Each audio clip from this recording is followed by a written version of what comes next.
We now really begin into the important business of this conference, and each morning we will begin with a reflection, and it gives me great pleasure to welcome our local Rabbi, Rabbi David Rose, to lead the reflection this morning.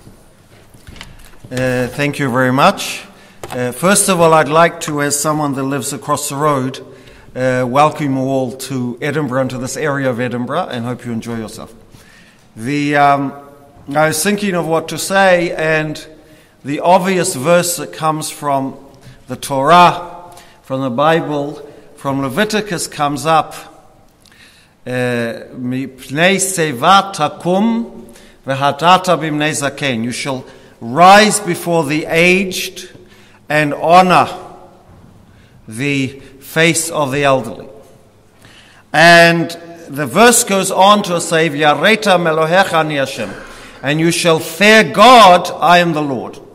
And the question that can be asked, and indeed is asked by the biblical commentators throughout the ages, is what is the connection between fearing God and respecting the elderly? And I would like to give two answers as my reflection this morning. One is the idea that of the basic dignity of all human beings. Whatever age, whatever their health, whatever their supposed usefulness or otherwise to society, whatever their medical bills, every human being has the right of the same dignity, the right to be treated in the same way as someone created in the divine image. And unfortunately, we have seen sometimes in our society that has not been the case, especially with regards to elderly people. But this is, I think, the first reason it says to fear God. Understand that all people are, both at the beginning of their life and at the end of their life, are created in the image of God and need to be treated as such. But I think there's a far deeper meaning.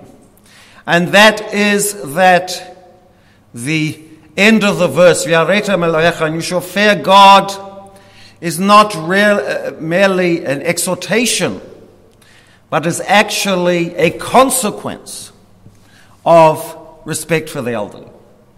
What the Torah is telling us is that if we do not respect the elderly, we will not learn to fear God. Because the elderly are the repositories of tradition. The elderly are the repositories of wisdom. Through learning from those that are older than us, through learning from the previous generation, we can learn about our own traditions. We can learn about our history. We can learn wisdom of how to live. You know, in Jewish practice, when you become a rabbi, traditionally, unfortunately not so much today, there are two ways of becoming, or two stages in becoming a rabbi, especially a rabbi that's working with a community. One is doing exams, learning the laws, learning the Torah, learning having to make religious decisions.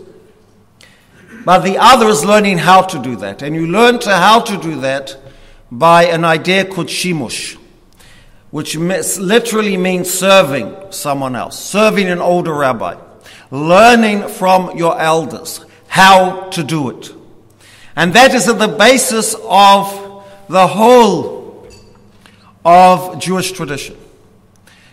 Jewish tradition, Jewish law does not only come from what we read in books, but it comes even more from the oral tradition, from what was in the past, from ancient custom, from how we do things. And that we learn from the elderly. From the elderly, from those that are older than us, we learn how to live. We learn how to fear God. So I think that is maybe the message I want to give you today, and the message I think that our society has forgotten. That we need, first of all, to regain the dignity of every human being, no matter what their age. And also to understand that we not only have to respect the elderly, but those that are older than us, those that have life experience, they are the repositories of our tradition. And we have to, in the end, if we wish to go forward, learn from them in order to have our future. Thank you very much. Have a good conference.